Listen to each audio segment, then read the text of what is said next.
So this guy, he comes from a tree of just what you said about coaches, Crable. Yeah. That this is a certain method of teaching that And he espouses. And I'm not saying it's a good method, but it is a method that has probably worked for some students over the years.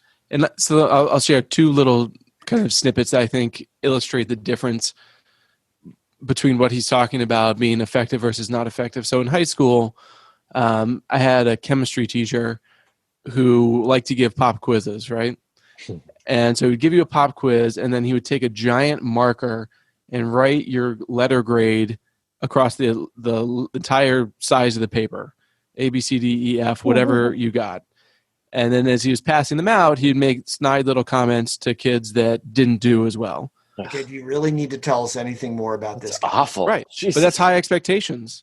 That's being hard. Tough love. That's tough love. That's being hard on students. No, that's not. Saying I taught this, you didn't learn it. High expectations are not humiliating kids. That's a terrible example.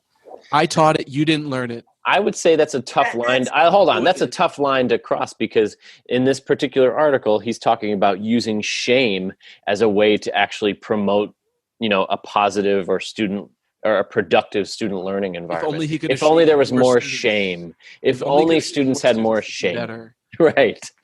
I'm just saying it's not, so maybe it's not exactly what he's talking about, but it's not far off. I was like, it's in the same ballpark. I guarantee that same teacher was thinking, man, this is gonna really push kids. Yes. This is gonna really push kids to do better. Next time, and if not, study. If not, say la vie. I don't really care that much. Yeah, but see, what I'm thinking of, and maybe I'm reading this guy wrong.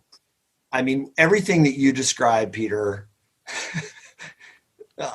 runs counter to my Ben-Durian principles. My Ben-Durian triangle. Performance comparisons, all that stuff. Terrible teaching. Kills kids, right? I'm not espousing that.